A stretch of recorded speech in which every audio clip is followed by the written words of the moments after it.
What's up, potheads and political junkies? It is I, Anil Sanakia, the editor-in-chief of Pot TV, here with a special Friday edition of Cannabis Culture News Live. Just clicking around the interwebs to pull up all the chats. We've got one in YouTube and one on Facebook. And of course, you can find us at pot.tv.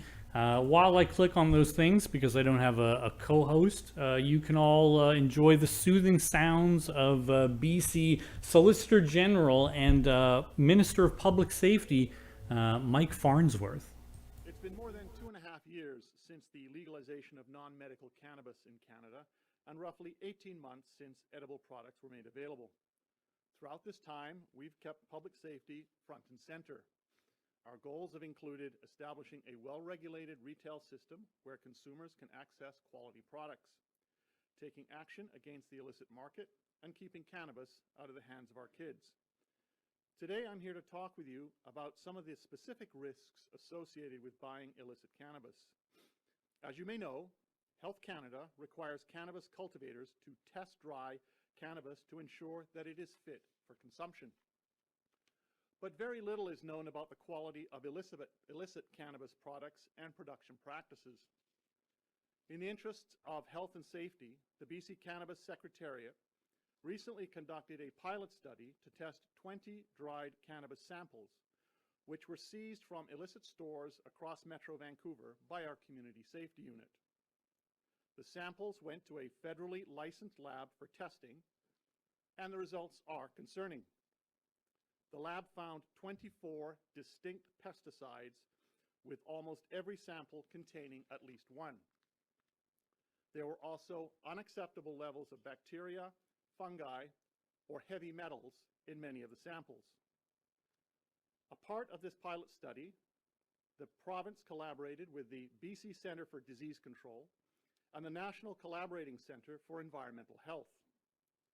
The National Centre has written a blog post that provides an overview of the contaminants, plus more information for consumers on what they might be exposing themselves to. Next, I want to highlight the danger posed by illicit cannabis products in packaging that imitates well-known candy, cookie, and snack brands. Behind me, you'll see examples of those products seized from an illicit retailer here in BC. With their familiar images, colors, and names, these are obviously attractive to children. But their content isn't candy, it's illicit cannabis, often with a THC concentration that exceeds legal product limits by 10 times or more. My message today is twofold. To adults who use, don't buy illicit cannabis because you don't know what's in it and it may be contaminated. If you choose to use cannabis, buy it legal. To adults who have children in their lives, do not buy illicit cannabis that is packaged to look like candy, because kids can mistake it for candy and may end up in hospital. When you buy from an illicit storefront or an online seller, you don't know where it's coming from or whether it's clean and fit for human consumption. What's more, you may also be supporting organized criminal operations that pose a danger to our communities. In contrast, when you buy from a licensed seller, you can trust the label on the product. You know that you're supporting legitimate local businesses and workers, and you can feel assured that tax revenue will go towards the public services that we all rely on, such as healthcare and education, not into the pockets of illegal retailers or... Ooh, sounds scary. Spine tingling. Ooh, wow. So I got to thank Global News for that. They covered that press conference, but I felt a real line between reporting and journalism, because after the minister made those comments, there were tons of articles that immediately said, you know, this cannabis is all contaminated, illicit cannabis is so terrible. They basically just barfed up his press release, which I've also linked in the show notes so you guys can read all this.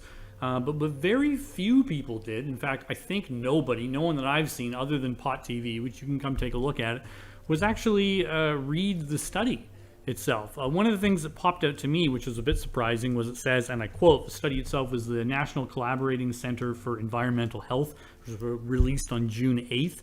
But it said, quote, "This small subsample is not representative of all illicit cannabis in Metro Vancouver," end quote. Well, that's strange. Well, why would you hold a press conference then, Mike? Seems like you're kind of spooking people. Furthermore, in the study, and I have to give props to the people who did the study, it said, quote, "Some consumers rely on illicit cannabis products to reduce or eliminate their use of more hazardous substances like illicit opioids, and these consumers may face financial or other difficulties in accessing legal cannabis. Due to the increasingly toxic drug supply, those trying to moderate their illicit opioid use should speak to their care provider before discontinuing the use of illicit cannabis products." So these illicit cannabis products, which I was actually able to find one of the ones he was talking about. I picked a watermelon flavor because that looked more fun to me. I didn't get some of the other ones. But they're so dangerous that they may be saving your life. And if you can see I've got a hoodie on here. This is from the Cannabis Substitution Project. If you're familiar with the work that Pot TV has done in the last number of years, we've been following this organization extensively, and I actually got some cannabis from them, which I'm going to smoke right now in a moment. But they specifically have a mandate to help people who are struggling with opioids, and all of their cannabis is technically, according to the minister, illicit. So this stuff is so dangerous that it could save your life. And so I contacted the minister. I got his press person. It took a number of days to get any type of response, and I wrote him back, and he still gave me basically nothing as a response. But I asked him, I said, well, I mean, this whole campaign of yours is buy this legal cannabis, because, shouldn't it all just be legal? Like, no one should be arrested for cannabis. All these regulations are ridiculous. No one's ever died, which is the other thing nobody asked for, was where are the victims of all this contaminated cannabis? Still over 400 years in Canada of use, no bodies. I guess they didn't have any victims. But it was surprising to me because I asked them, I said, what are you supposed to do if you can't access what you need on the legal market? Like, what if you need a THC concentration higher than what is available, or you can't afford legal cannabis? What are you supposed to do? Now, this report that you love to scare people with says you should talk to your doctor before even stopping, because this stuff could be saving your life. And so I asked them, and they didn't really have an answer. And in between that, it was surprising because someone actually came to my office, knocked on the door. I was just working on other things, actually working on this program here. And I opened the door, and this guy came in, and he started talking, and he said, "Oh, I need some help." And I said, "Oh, maybe you're looking for the smoking lounge upstairs." And he said, "Well, I watch you guys, and I've followed what you guys have been doing, and I need some help." And I said, "Oh, come on in. We'll talk for a few minutes." And what he told me was that he was in severe pain.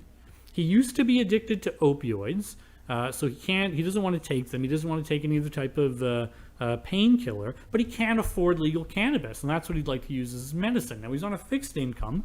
He can only spend maybe $30, $40 a month, and really he shouldn't even have to pay that, considering he's on a disability income. But he can't access anything. So I took him down to the Cannabis Substitution Project, and Neil Magnuson got him fixed up. Got him a bunch of cannabis, way more than he could ever get on the legal market. And I explained this to the minister's press person. I said, look, this guy who came into my office, even though we've detailed this, extensively, but this guy came into my office and was in the exact situation that I'm describing. Like, what should I tell this guy? And he gave me basically nothing. Just, he should consult his doctor. So thanks to the minister for nothing. I know he's been contacted. I know people have protested and shown up at his office, and it's still just the same story.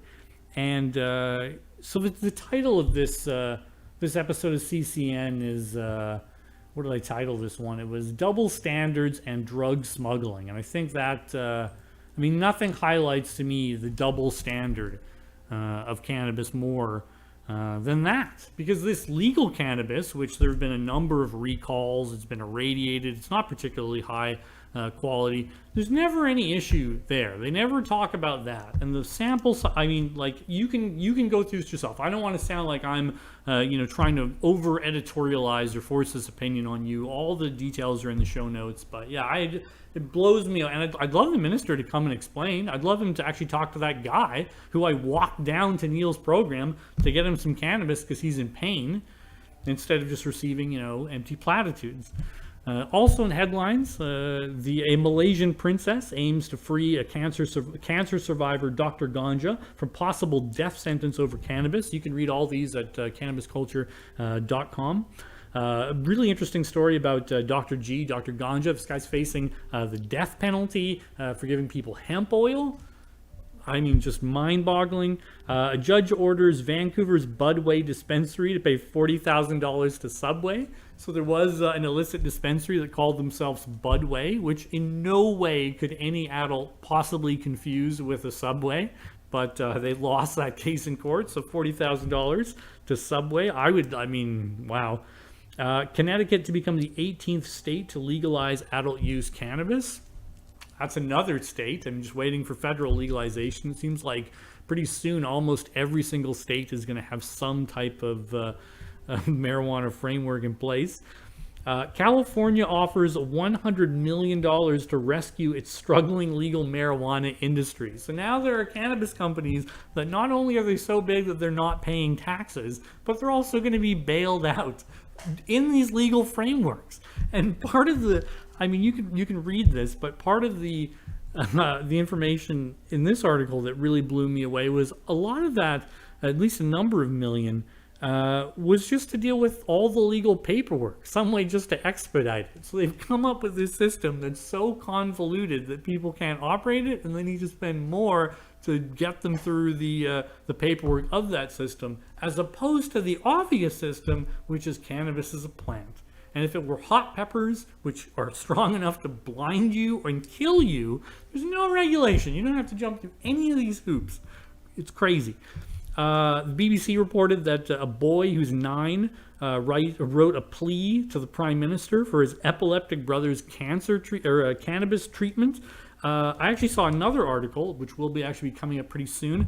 A boy who was 13 in Edinburgh also had to write the First Minister of Scotland to get access to a low-strength CBD oil, which normally would cost him, thousands of dollars to access, his brother, and is not covered by the NHS. So that's what they're petitioning the government for. So, double standards. Wow, what incredible double standards. It's okay for some people, but it's not okay for others. Very, very disconcerting. And I really want to eat one of these Stoner Patch candies. It clearly labeled "keep away from children." There's a number of those signs on it. Although, quite frankly, this is mine. Keep your kids away from my pot. These are my drugs. I'm going to eat them. Keep your kids away. Get your kids something else. Don't bother me. But we did actually have a guest that I wanted to introduce. Her name is Mara Leveritt. And let's see if she's here, and we'll get straight into it. Actually, maybe before we do, I'll just kind of set this up. She wrote a book a number of years ago called The Boys on the Tracks, which I would highly recommend. She wrote another book called All Quiet At Mena, which we'll discuss. It's just being released now or very soon. And these two kids, a medical examiner ruled that they smoked some pot and got so high that they fell asleep on a set of railroad tracks and then were run over by a train. That doesn't make any logical sense. And it turns out it didn't make any sense to anyone else. And when they dug into it, the thread, you could just keep pulling and pulling and pulling and pulling. But I'll see if we've got Mara here. Mara, are you there? I'm here. Oh, awesome. All right, I just want to make sure. Can everybody hear Mara? Mara. See, I keep doing that. I even clarified with you beforehand, and then I've just done it again. We might as well do it right on the front end. There you go. All right. So I've also got some people in chat here. If you guys have any questions, you can ask those as well. So I guess, yeah, my first question is, so what happened in Arkansas? Like, when did you first encounter this case, and what were you working on, and did it strike you as odd? Like, what was the tone around this story of these two youths who were killed after smoking pot? Well, I was working in the newsroom of a state daily paper at the time that we heard about those boys getting run. It is in the county just south of Little Rock where I live, and it was, of course, horrifying, shocking, and the idea that these two boys would be run over by a train gripped everyone. Very soon after that, we got word from the state medical examiner that, well, these were deaths due to marijuana overdose. At first, he was going to rule them suicides because the train crew reported that the boys had been seen lying side by side, not moving a muscle. And of course, the crew was panicked, but they could not stop the train in time. But that's what they reported. The medical examiner starts off with the double suicide thing, and then when the parents said, no, this was not our boys, that's not what they were going to do. They were looking forward to their next year in high school. And so then it went on to accidental death by marijuana overdose, that they had smoked themselves into such a stupor that they laid there unable to move side by side and got run over. And that was the official ruling until the parents asked for the bodies to be exhumed. Actually, at the funerals, the mother of one of the boys told me other kids from their high school came up and said, Ms. Ives, that's not how marijuana works, and that's not what happened. And so that was really the first that she knew anything at all about marijuana one way or the other. So got a quick education, doubted the medical examiner, got the official ruling, got the bodies exhumed. An examiner from another state ruled that he had found a stab wound in the back of one of the boys and a crushed skull on the other, both of them wounds that had not been inflicted by the train. After that, the boys were then the cause of death was ruled homicide. And so that started a whole lot of legal investigations. And during that period of time, there was a grand jury called. Several young men from the area were called in to testify before the grand jury, and many of them died unnatural deaths as well, having appeared before the grand jury. So this became a very big to-do around here. Yeah, could you maybe talk a little bit about that? So at the time, there were large drug investigations happening in Arkansas. I'm sure they were happening in a number of states, but this was it was noted as a kind of a considerable issue of interest with law enforcement. Is that correct? Well, yes, the FBI got just a little bit involved, but really didn't involve themselves too much. It was mostly a local investigation, a little bit from the state police, but mostly it stayed local. And the parents kept asking for some results. And actually, after months and months, more than a year of grand jury investigation, calling people in to testify, they came up with nothing. There was absolutely no result ever reported, and frankly, to this day, there is nothing. Those murders have never been solved. I compare the situation to if there had been a series of related murders in Los Angeles or Chicago or Vancouver. These things would have attracted national attention, but there was a lot of this was just quite accepted, I guess, and hushed. And ultimately, the agent in charge of the FBI, the Federal Bureau of Investigation here in Arkansas, ended up going 360 back to the original claim that, well, maybe they weren't murdered in the first place, and maybe this was just a bad accident. And that's kind of where things have stayed for more than 30 years. Well, I mean, on that awful note, happy 420 to everybody on the West Coast. But there were serious problems with the investigation, because I mean, I've seen some of the. I mean, there's video footage of, for example, the rifle being pulled. One of the boys had a rifle. There's video footage of that being picked up as evidence, and then it was not recorded as evidence when the evidence was collected. That's correct. There was a horrible investigation. The one of the boys, the family, after they began to have their misgivings about the investigation, walked along the railroad track, and this is days later, they found the severed foot of one of the boys there. That had not awful. been collected. One of the things that disturbs me the most about it is that the train crew, who were very, very distressed about this, they said that they had seen a tarp laying over the boys, partially covering them. And the boys, and they insisted that they had seen that. The police, from that moment forward, said they couldn't find a tarp. There'd never been a tarp.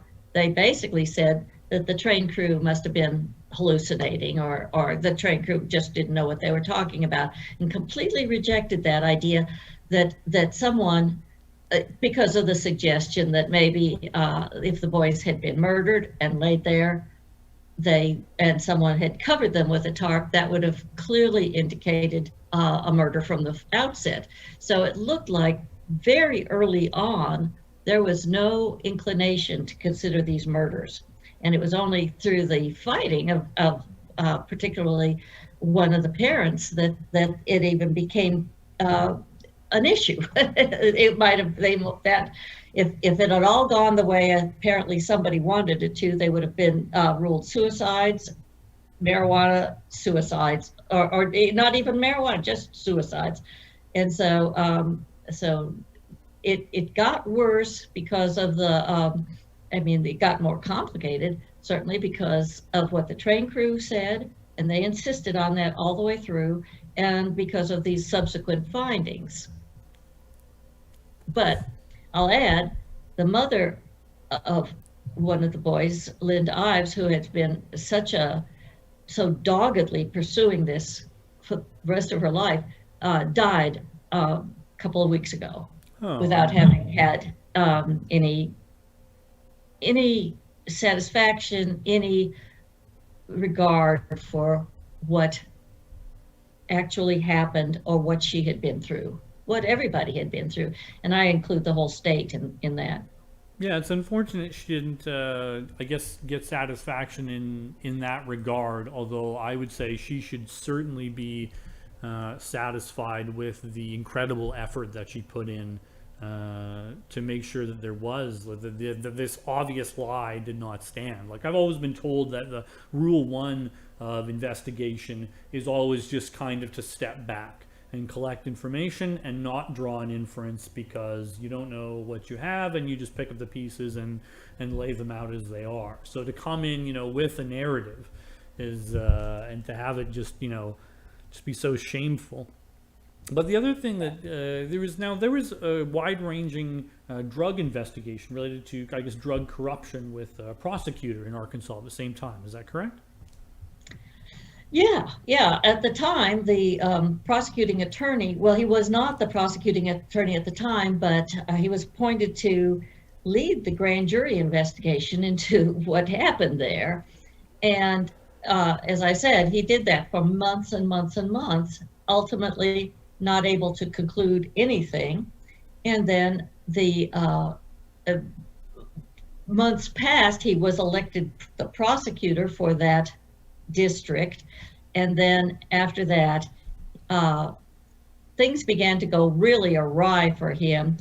evidence of other drugs that had been, because the way it's organized in this state is that prosecuting attorneys are also head of the drug task forces, we call them, joint drug task forces, many agencies involved, and those on the local level are led by the prosecuting attorney.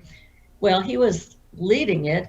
There's a major highway that passes through that town, and a lot of drugs were being confiscated from cars that were being stopped.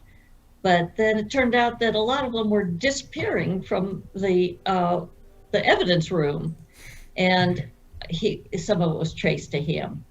And so ultimately, he ended up being prosecuted for drug crimes himself and serving time in prison for his own, running a drug ring out of his office.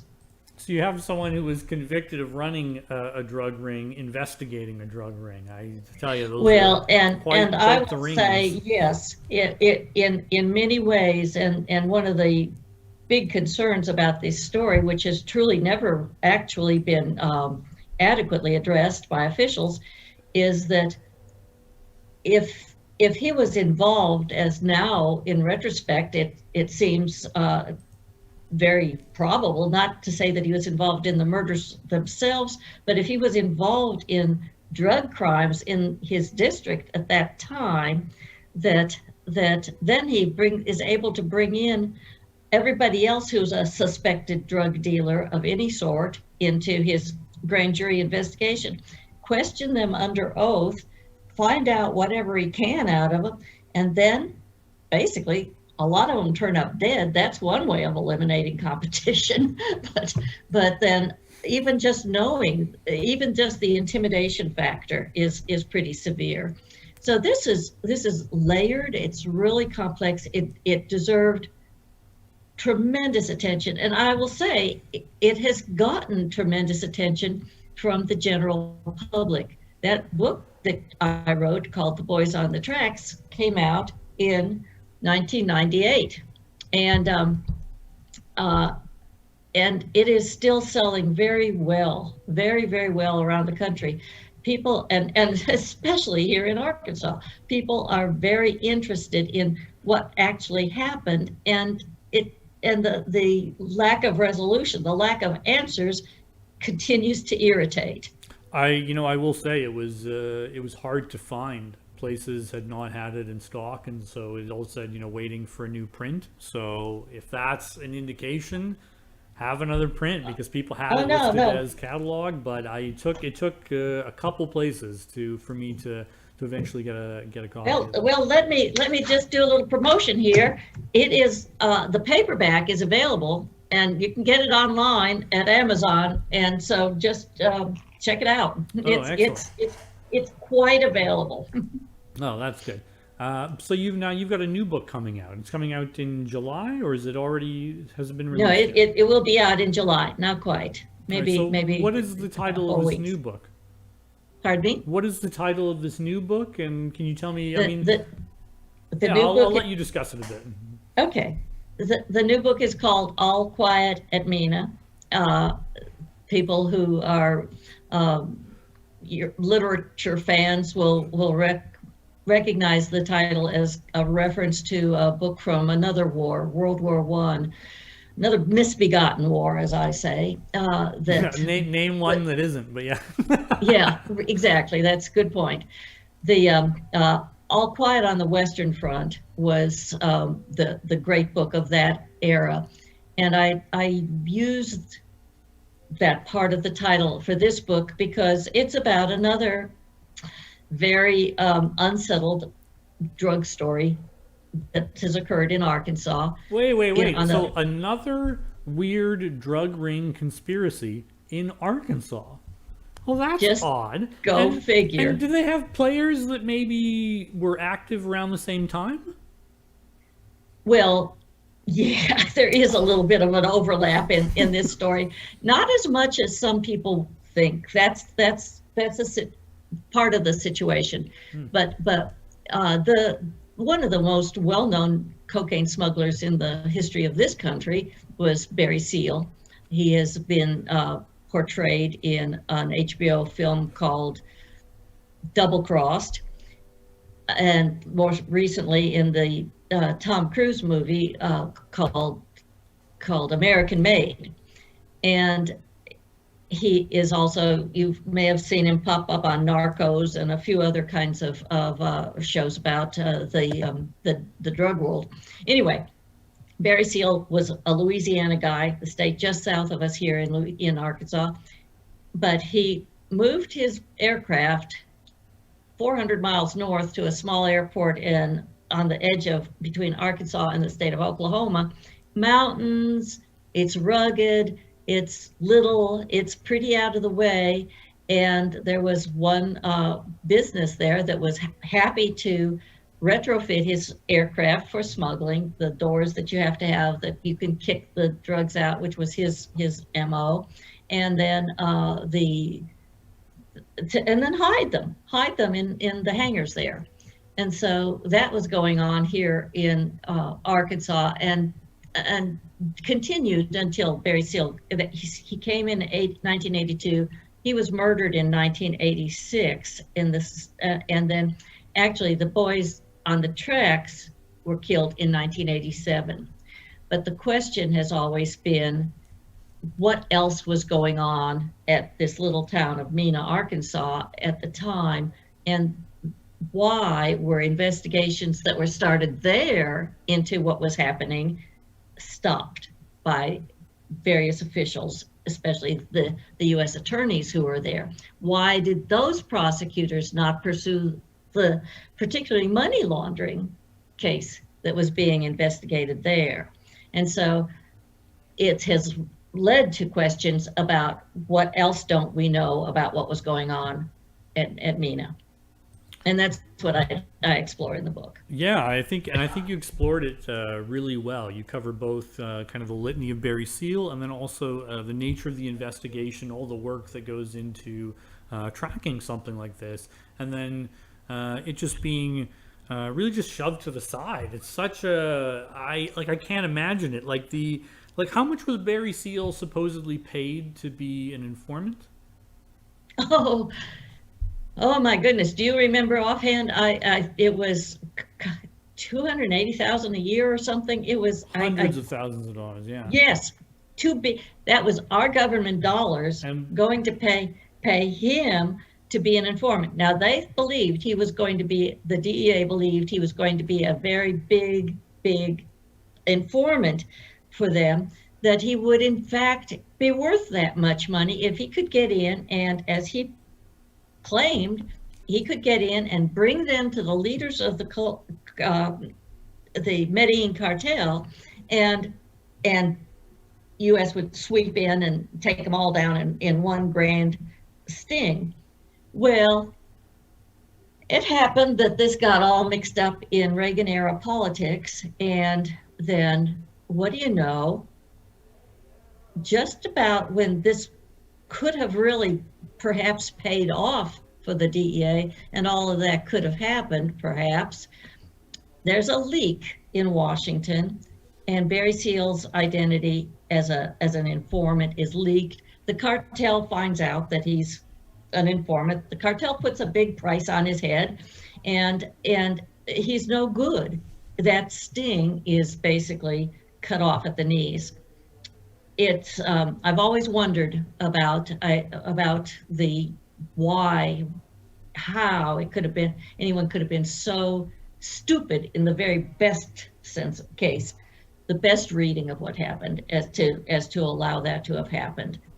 But it did. He was exposed. It put his life in great jeopardy. He signed on to be an informant. He didn't sign on to be a martyr. But and then, of course, it was less than 2 years later, he ended up being murdered by Colombian assassins. Yeah, it was. I mean, it was always my understanding, or it's my view that yeah, he'd been in that world for quite a while.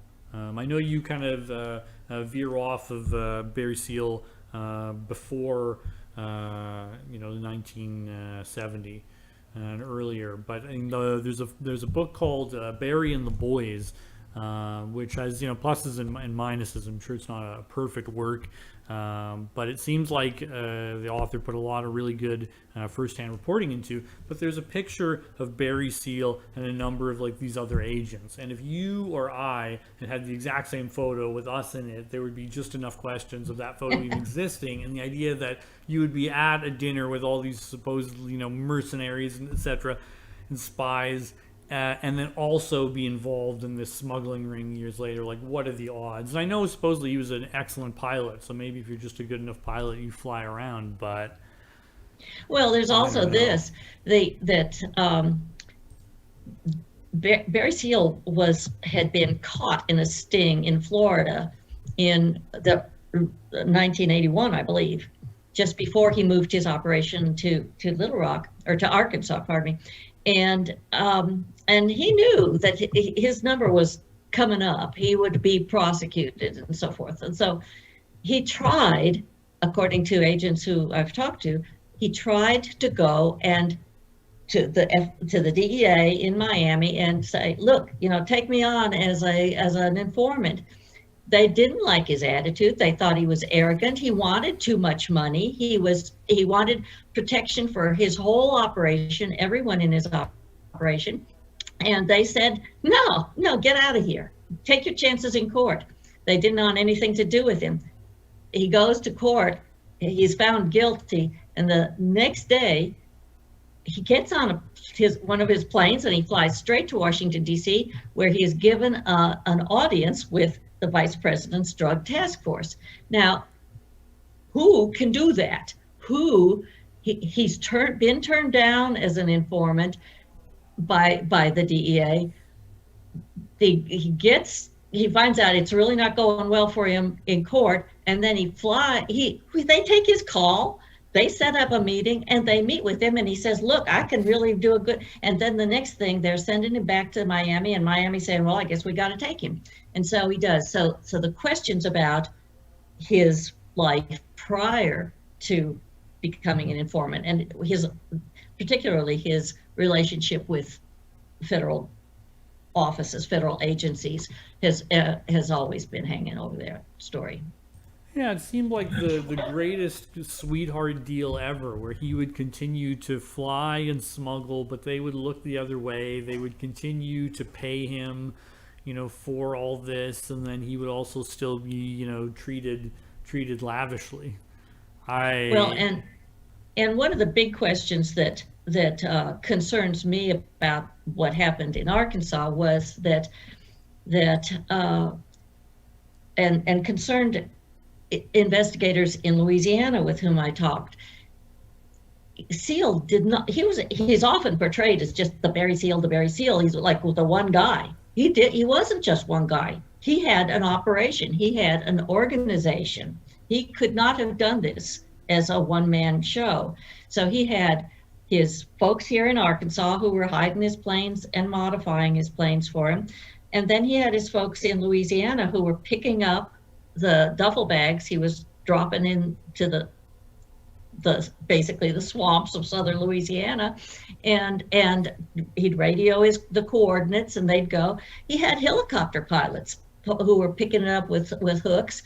He had people going in cars and vans and then taking it to LA, to Miami, to New York, wherever it was supposed to be distributed. So he had a whole large organization.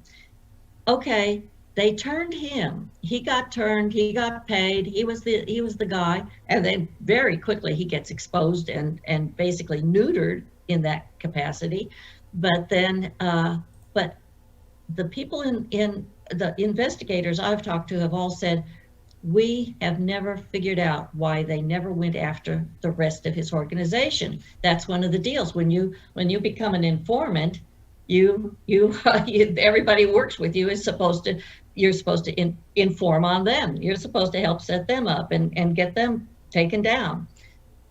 I found out, I got documents from the FBI showing that the FBI was they wanted to know, was his or members of his organization, were they protected? And the FBI ran it up and came back and reported to Arkansas, no, there was never any protection for anybody else. And yet nobody else got arrested, got prosecuted. His organization was never taken down. Yeah, and it seemed, at least the sense I got from your book, was that the case had been made specifically around Barry, like to avoid that. So that's why it's, doubly kind of surprising. Surprising. So, so could you tell me a little more about the process of the American Freedom of Information Act, specifically what struggles you came into just trying to find these documents from the FBI, like to get enough of this on record so it would be indisputable as to the events? Well, it took years, and I had to get one of our. Basically, the way it works here is each state has its own laws regarding state documents, and then the federal government has the Federal Freedom of Information Act. So this being, since I was going to the FBI, and if I had been a little bit more sophisticated in when I began this, I would have asked for records from the DEA and from our U.S. Customs, and as well as the FBI, everybody. I didn't, but I just started off with the FBI, and I requested those, and that was about a 2 or 3 year battle myself of just staying with it and appealing every time they would deny. Appeal. What is the nature? I've never filed an American one. What is the nature of the appeal? Like, do you have much to say, or is it just like no, and there's no following correspondence? Do you have to write them again anew, or is it? Yeah. Every time that I got a denial, there was a letter with it that said, you may appeal this, and here's how to do it. And so they do tell you that, and most people who are getting involved in these kinds of things hire attorneys to pursue it for them. Get a big law agency that has been through those ropes a lot. I did not, but I did ask my member of Congress to help out here, and he got denied a couple times. But what could be in these records, like this security, Well, and then in fact, what they want to say is that anything that pertains to an ongoing investigation cannot be released. Anything that is going to jeopardize anybody's business is not going to be released.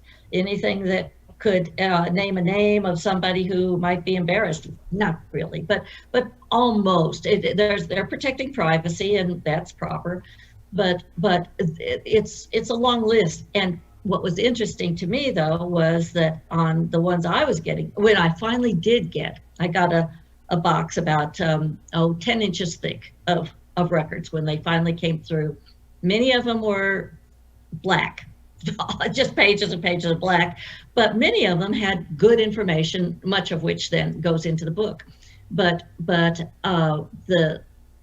part that was very interesting to me was that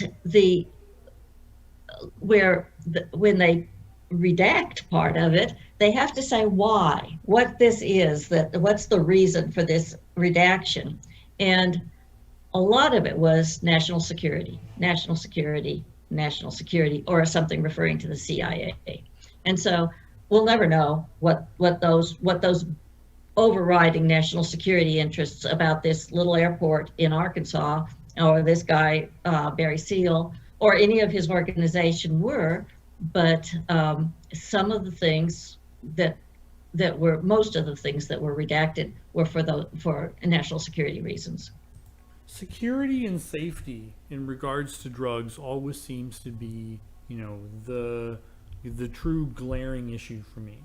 Like, it's this lie of this threat. Like, how dangerous could this stuff be? And it's like a guy like Barry, who supposedly was a really good pilot, and had this huge organization. It's the only way it could have happened. Like, it was a massive enterprise.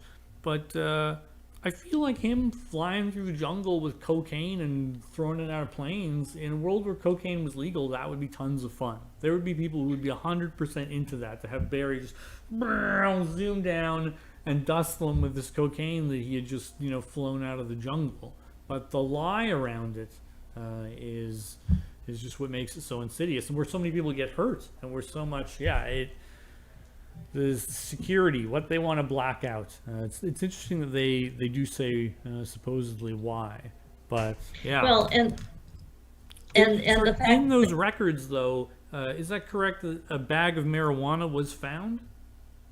excuse me? In Barry's records, a bag of weed was found.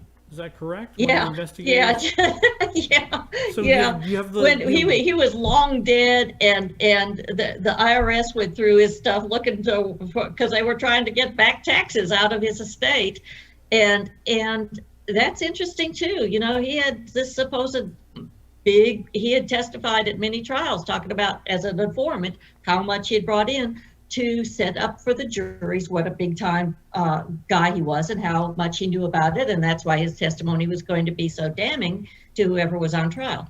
So, but the amounts of money he brought in, when the IRS, after he was dead, the IRS said, no, he'd been paying taxes, but nothing like what he should have been, they said. And they tried to find out more, never could find out where all that money went, if indeed he was testifying truthfully about how much he brought in. And it was reasonable given how much it was worth at the time, how much a load he could fly and how much it could bring in. Yeah. And that's also, to me, I would assume that if that was, say, your intent, like it really was, as dry as, yes, we're going to use drugs to pay for a war, he wouldn't even been the only guy. Maybe he was the guy who was the most brash and the most, I can't believe this Barry guy. You'd have way more pilots. There were many more. There were bigger ones as well. He was not the biggest, but he became very famous because of the circumstances of his death, particularly because, what do you know? He was supposed to come. The part of the deal when you become an informant here is you do what you're working for us. You're working for the DEA. You do what we tell you to do. And after he was exposed as an informant, the best they could get out of him then is, okay, well, we got this trial and that trial. These guys, come to the trial and tell what you know, and we'll put them away. And he did that. He did that in Las Vegas, a big, big trial in Las Vegas. He did that in Miami, and he was very successful. He was considered kind of like the star. He conducted himself very well on the stand, and everybody was pretty impressed with him. So then a new a new U.S. prosecutor in Arkansas comes and says, okay, now I'm going to go after what happened at Mena. It was a money laundering investigation. That was the thing, is money.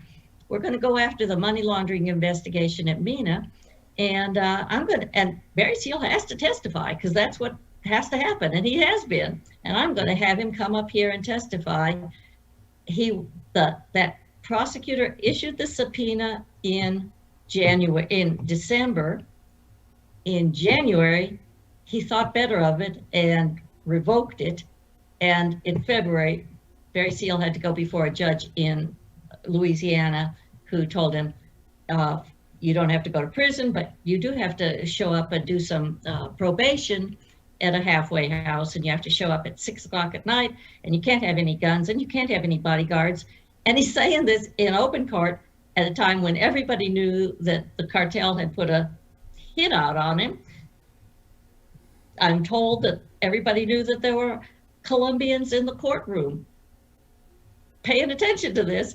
And sure enough, Barry Seal turns up at that Salvation Army halfway house the first night, and he's gunned down, and that's the end of it. So he's called to testify in Arkansas in December. The prosecutor, for some reason, changes his mind about having him testify, in January, and in February he's killed. It's a very bad, it's just a very bad set of circumstances in terms of you're trying to look at something and say that, well, there's nothing strange about that. Well, yeah, it's pretty strange, all of it. Yeah, I would certainly say so. It doesn't, even though, yeah, I think Barry has gotten a lot of attention. It never seems like enough. The whole idea of it, I don't think never enough. It's so insanely corrupt. I don't understand how this guy can just skirt all these laws. There was a quote, I don't remember the exact one, that you had taken from someone discussing that he could take a bag of cannabis off a hillbilly, but he couldn't arrest someone larger. And I thought that summed it up pretty well as to who That was the local sheriff. It was widely respected.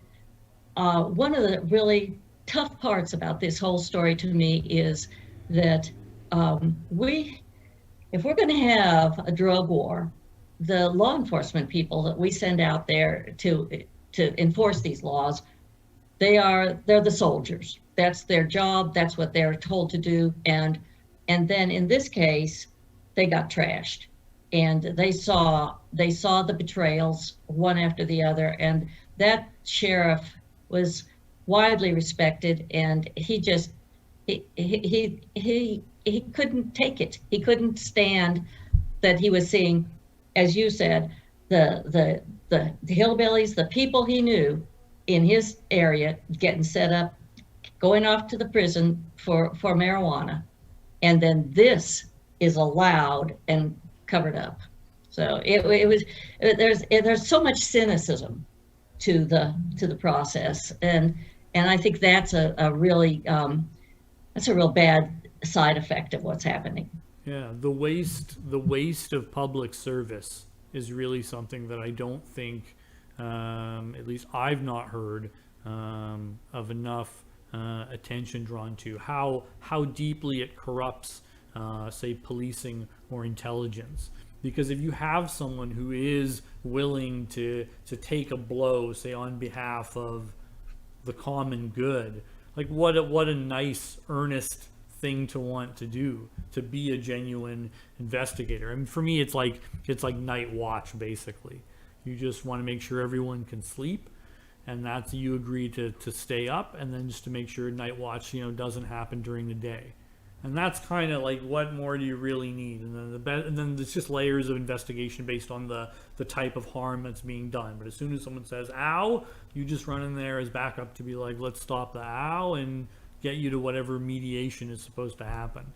So I don't know. It's a real waste of service. The story of the investigators too. It's such an unfortunate turn, but I hope your book really gets people to look at it and maybe re-examine it and maybe think about what's going on right now. I'm sure there are investigators who are struggling on similar things right now, and whistleblowers. Right. It's I think that the loss of confidence of the public in our officials, we really need to be able to have people we believe, we trust, they're doing the right thing, and so forth. So the more it does not please me to be writing these kinds of books about sneaky bad things going on that ultimately have the effect of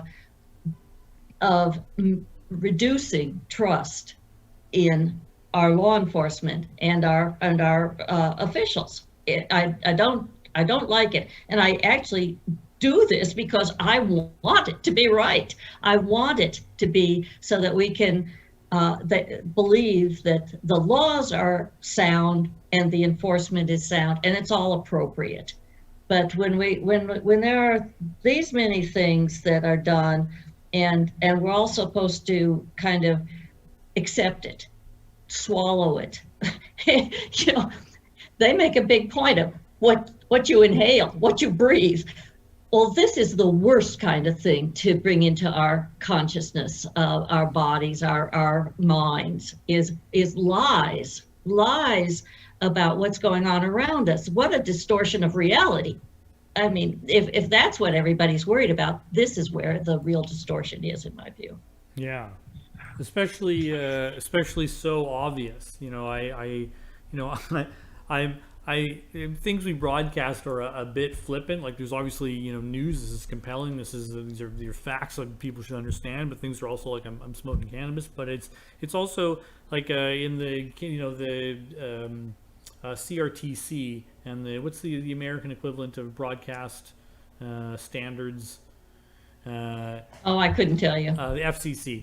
Oh, yes, yes. It's illegal to break the law and to display it. Like there's rules around how much of law breaking you can air if you want to have one of these broadcasting licenses. But to dispel an obvious lie by, say, smoking cannabis, you have to break the law just to show the deviation of the law, the corruption of it. And so that's the thing, they prevent you from even being allowed to broadcast. We started broadcasting because it was illegal to even teach people about cannabis. It was illegal to publish magazines. So they went the 100% opposite to show the intrusion of the law. But So is what you're doing right now, is that legal in Canada? well, cannabis is federally legal in Canada, but this cannabis is not. Because the number of layers that they've thrown on who can access the cannabis based on who's allowed to grow it, or, for example, you need to spend at least $1 million, which is to put a seed into the ground, which is my right as a human being to commune with nature. The idea that I need millions of dollars, and there's limits, like you can only grow 4 plants or not 5, or here or not there, and it's like if it was poison ivy, there would be no issue. So the rules here, it's federally legal, but arrests haven't stopped. So there's still over 500,000 people with lifelong criminal records that have not been expunged, harms of the drug war, and people are still being attacked. Like one of the things we've covered extensively is there's a program a couple blocks from here, the Cannabis Substitution Project, and they give away cannabis to get people off opioids, and what they are doing is technically illegal. And they were doing it before it became legal. They petitioned the government explaining, look, for years they've been saying, this is exactly what we want to do, here's how to do it, this is what we're doing. And the laws are written, they were placed out of them, and they can't find a way in. Like it's just, so convoluted. So it's called legalization, but until it's, right, then, I'm not interested. So what about doing it on any kind of media as you are right now? We still have issues. I had Health Canada threaten to fine me $5 million or 3 years in jail or something around that for broadcasting this. There's still crazy penalties that they'll threaten. I don't think they don't really push those laws so much because they know that it's too obvious, but they still, you always want that hanging over someone's head, and they always have the ability to pull things like that. So, yeah. So news and information, but also culture and an active 20-year protest. So if this turns up in court, watch all 20 years and explain to me why someone is needed to explain this. Clearly, this is arbitrary and overbroad. So right. There you go. And fascinating tales. Unfortunately true, though. You've been a journalist for a long time. What got you interested in specifically court, things you've stuck on? If you weren't writing, say, this sort of stuff about Barrie, what other things do you think you'd be writing about? I've written a lot about prisons. One of the things one of my big stories a little while back concerned the Arkansas prisons when the inmates when the prison system was drawing plasma out of our prisoners, selling it on the international market, and a lot of it went to Canada. Yeah, that horrified me. While I was reading this, to learn that blood from prisoners in Arkansas had not been screened for disease and then were sold to clinics, and thousands of people got sick. I just thought, oh, that's just a note in this, just oh, by the way. And I thought, all right, well, I know the next thing I'm gonna have to read. Wow. Yeah, and there's a link in the book to a really good documentary film about that.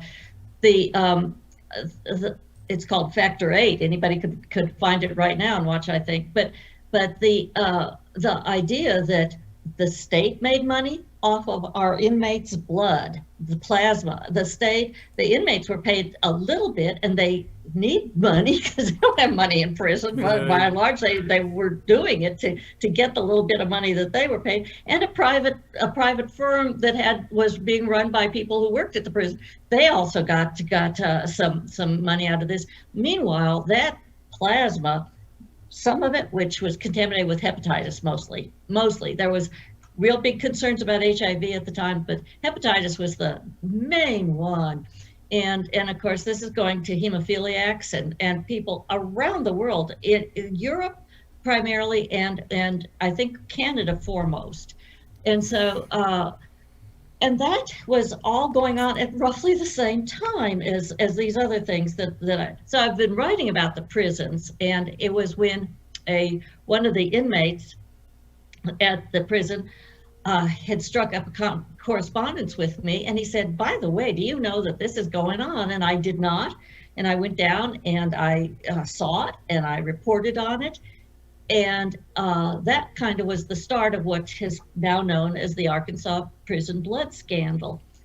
It didn't stop it. I mean, like so many things I write about, it didn't really bring down the sky. Eventually there was enough but the state of Arkansas has never acknowledged wrong in that, has never taken responsibility for the contaminated blood that was put onto the open market from a state institution. The awfulness of it. So and the idea that as now everyone knows with COVID, our prisons have been very hard hit. People who not sent to be imprisoned to die, but for us term a year. But what do you know? You could die because we're not taking very good care of some of these kinds of concerns. So it was prisons. It was and I don't like to say, but it does kind of tell the story of my career that.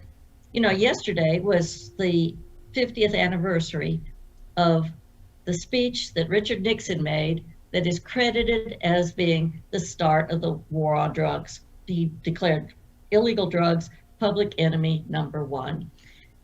Well, that was pretty early on in my career. I was just maybe in journalism school at the time, but to have seen when I started reporting in Arkansas, there were 3 prison units. There was a men's unit, a couple of big prison farms, we called them. They're like vestiges of the old plantations, and a small women's unit. That was about it. And give us a war on drugs, and I've seen the prison system just expand and expand and expand, and super prisons and super maxes and as you well know, what has it stopped anything? Not a bit. It's just made more people like Barry Seal, more people. There's just been and going back to him, he began flying marijuana. He started off just bringing marijuana into the country because he had a plane. He was, not interested in higher education, and he could fly down to Mexico and come back with some pot. Then cocaine gets to be a lot more lucrative, and it's lighter, and it's a much better deal for him, and he moves on into that. And then we have the crack thing, and everything else about what has gone on. But one thing that has not made any dent in any of it has been incarceration. And if I may, one more thing about that is, I think I used the line that someone said to me in the book, that we always were hearing, just say no to drugs, just say no to drugs. But nobody in office ever said, just say no to money laundering. Well, it's the money. It's the money that's at the bottom of it all. And if we had the same attack on money laundering going after the money, there wouldn't be any drug industry. There would not be if that was really the intent. But I don't think the will to go after, mostly white collar people involved in money laundering, that just hasn't been there. Yeah, I always think about that as being tax because it's like laundering is a funny phrase because it's like, what does that mean? Spending? So it's just the money spending. The laundering is it's just all that's happening is it's being spent somewhere. You've just heard. Not it's not necessarily. I mean, I think that the laundering, the term comes from a literal laundromat where basically you got your dirty money and I got my clean clothes over here from my business that I'm running. But if you want to give me your little dirty, I'll run it through my laundromat and we'll send it off to the bank as one fresh, clean load.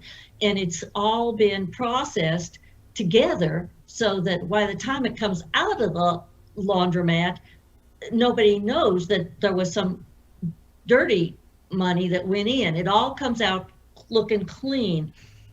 It's hard. People don't really, I think, fully understand it, but people who are doing business do. Yes. People who are in the financial sector get that. The financial sector is a great way to just move a lot of money through and mix it all together, and you can't tell what was what when it went in, but it's all clean when it comes out. That's the kind of beauty of it, and that's what has never been attacked.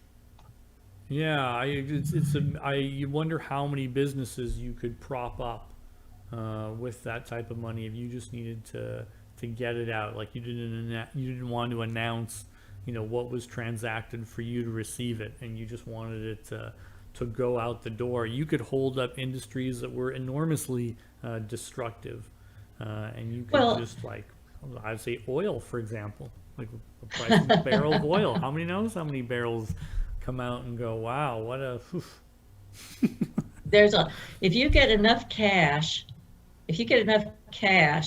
and somebody is happy to take it, I think how many houses down in Miami were bought with cash, $10 million house, cash, sure, no problem.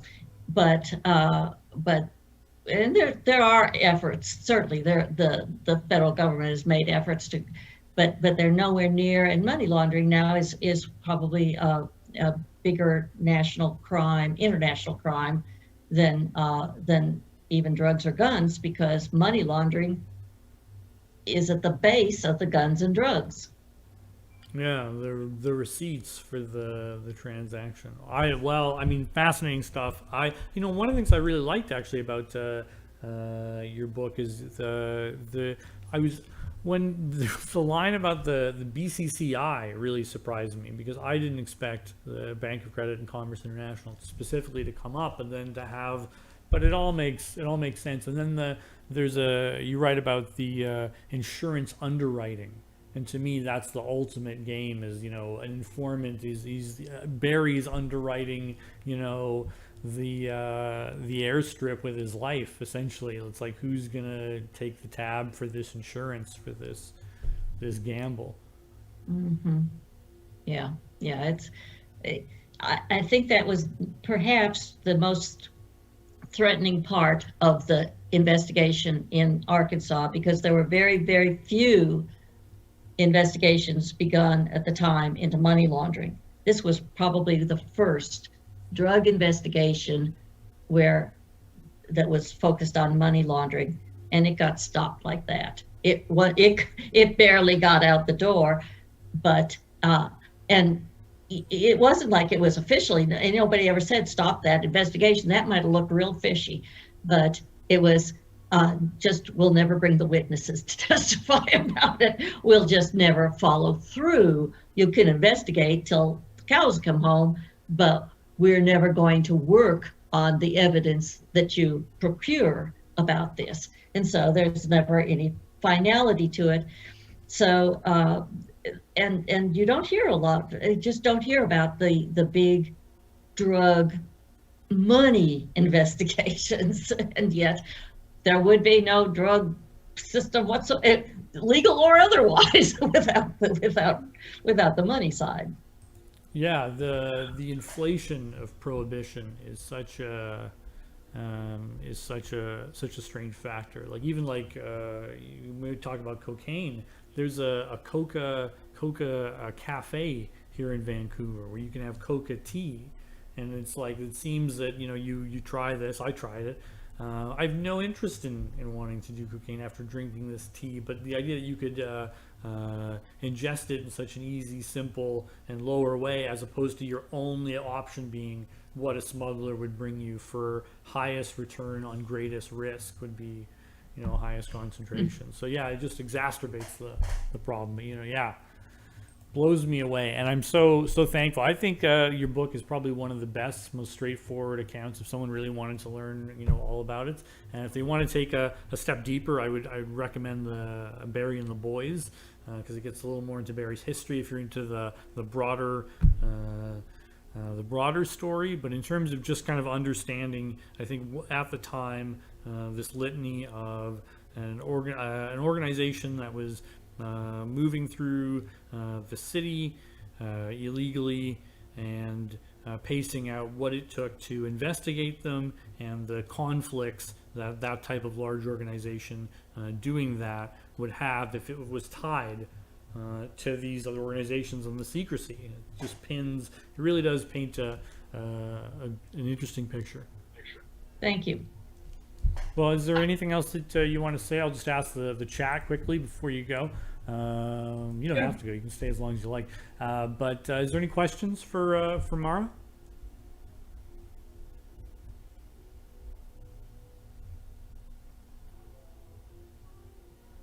I don't see anything in yet, but it seems like everyone is pretty interested. All right. Well, we'll leave it at that then. I don't think anything has come up specifically, because there's so many things where you'll get, if you read the book, most of your questions I'm sure will be answered. So start there, and then I'm sure they can get at you. Well, anyway, thank you very much for taking the time. Thank you for having me on. I It was remember, a pleasure. I mentioned to you earlier, but I first saw you on Crack the CIA, which was a really interesting news documentary at the time. That was my first exposure to the story a number of years ago. I thought, I'm sure someone's going to get on this, but not quite yet. Anyway, thank you very much. Thank you. All right, well, there you go. Anything else? We got some headlines. We got drug war history. Got a clear example that the lies of prohibition are false. We've got this dangerous illicit cannabis, which I should probably eat right now. If you have more questions about all of this, pot.tv, cannabisculture.com, been publishing over 25 years. So I promise that if you kept an eye on that, you would have a clear sense of the truth around the drug war. And I got to give a big shout out to Smoking Snacks. I like these snacks. I like snacks. One of my favorite things is when I get to try a new international snack. And it doesn't have to be international, but I love the complexity of snack foods. Like some of those, even the machine ones. Like sometimes I want something that a robot probably made. And man, Smoking Snacks has rare snacks, interesting information, glassware. I mean, I can grab one of the boxes.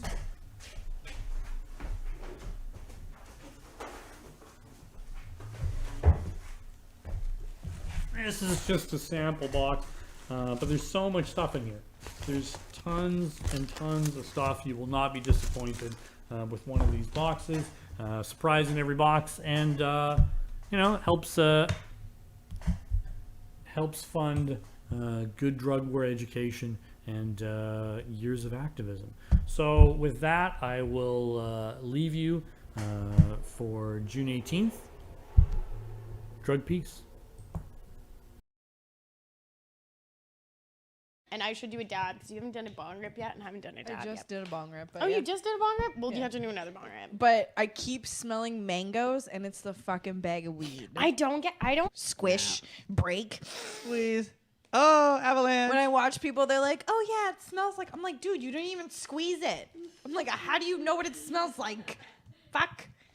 Sorry. Or when you see people go and take photos of the trichomes and it's the outside, it's like, "Oh, all the broken trichomes. Why don't you break open the nugs so you can get photos of nice trichomes?" 100%. Yeah, I always check on the bud cam and do the outside and then bust one open and look on the inside.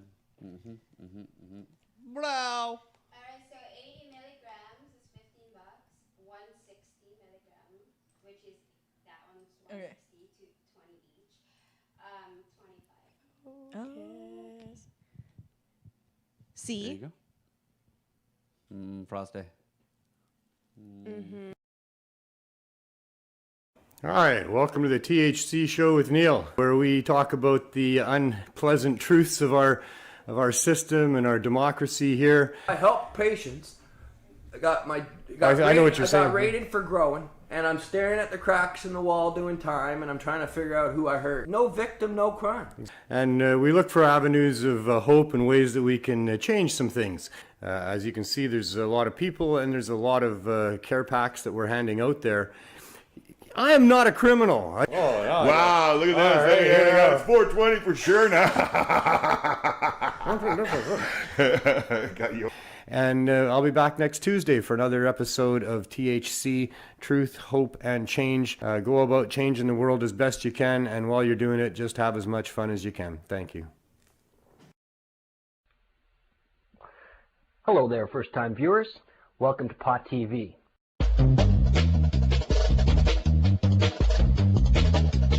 Welcome to Pot TV. Let them go! Let them go! Let them go! Let them go! Let them go! Let them go! It is only now, once we've reached this point of critical mass, that I could really tell you the story, because that's the interactive nature of the internet. Pot TV is an internet video-based site. We've had over 6 million shows watched. We get about 10,000 shows watched a day. Shows on growing marijuana, medical marijuana, politics of marijuana. And at that time, most magazines or books revolving around marijuana were prohibited literature. From cookbooks to grow books, books about the cannabis culture, mushroom books, even psychedelic books. The mass injustice being done where millions of people in this country are being scapegoated, having their rights and their property and their leisure time and their privacy and their freedom of movement all stripped away from them. And they pulled me off the line, they pushed me down and put me in handcuffs, and they locked me in the patio. This is what it's all about. A little green plant. You, the taxpayers, are being asked to subsidize a war on a little green plant. I know it's scary and difficult and frustrating, and politicians are a fraud. Try and change that and be a voice of truth. For many, many years, decades.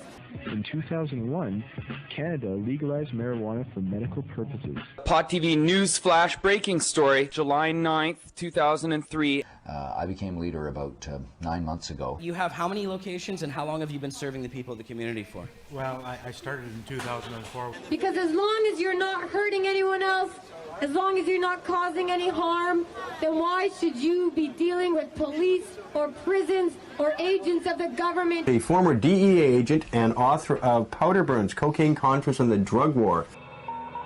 In the media often, and the media reports uncritically all too often. I saw this video and I was like, whoa, man.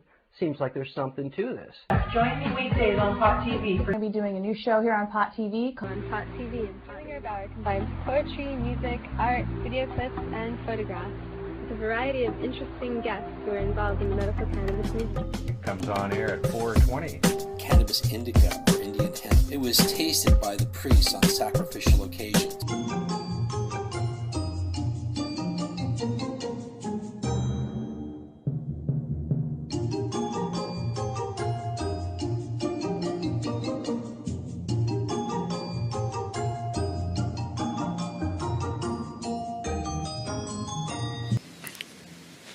So I'm gonna stop and smoke a joint. Just figured I'd show you my surroundings here. Beautiful, beautiful little flowers everywhere. Hemp and its many applications, how hemp can be made into paper and fuel and clothing and that. 2 different samples. Now these are the same cut, grown in the same room with two different soil mixes.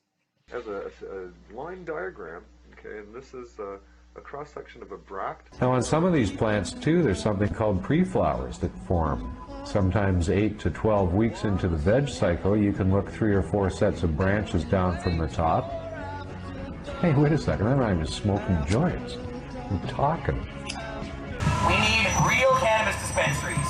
Many patients who use cannabis as a medicine need access. You're taking the medicine away from sick and dying people. Let's overgrow the government.